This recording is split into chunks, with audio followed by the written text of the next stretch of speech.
most of you are over 40s, over 45.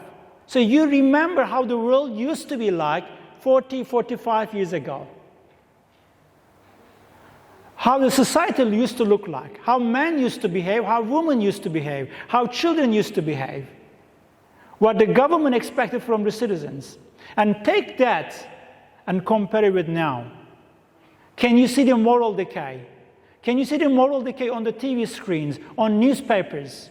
Can you see it on the radio programs? Can you see the moral decay in the interactions we are having with people around us? That has been prophesied in the Bible, that in the end times, society is going to decay.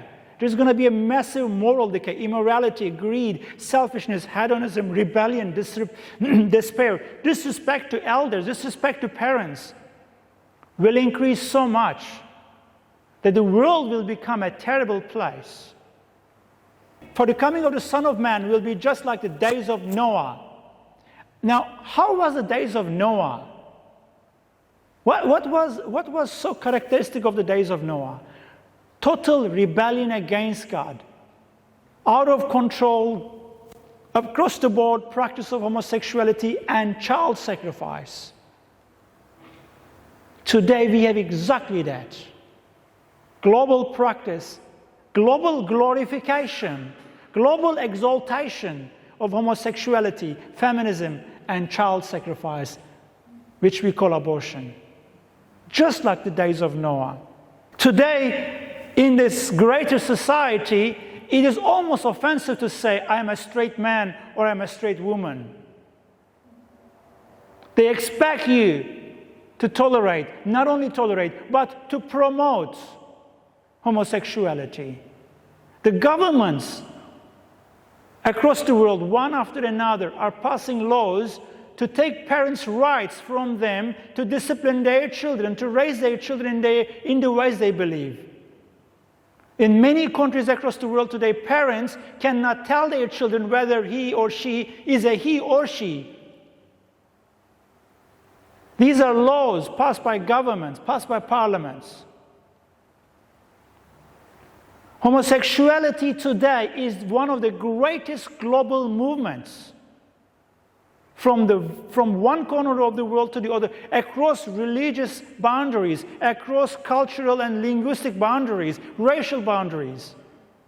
This many-color flag is the most common flag across the world today. This act is an absolute abomination against God. And today, that is the fastest growing global phenomenon. And the second one, only second one to that, is the practice of abortion. Killing unborn babies. We live in a world today that babies, the most unsafe place for a human being is the womb of his own mother. Today we live in a world, the most unsafe place is not the street for babies. The womb of their mothers is the most unsafe place. And this is being done by regulations and laws passed by governments and international organizations such as UN. And you Christians are not allowed to speak against that. You see, all of these are signs of the society pointing to the fact that the world is in total rebellion against God. We are at the end of the grace age. We are at the end of the grace period. Christ is about to show up any moment to fetch us from this filthy, stinking, ugly, disgusting world. It is disgusting, and it's getting more disgusting every second. It's not going to be, tomorrow is not going to be better.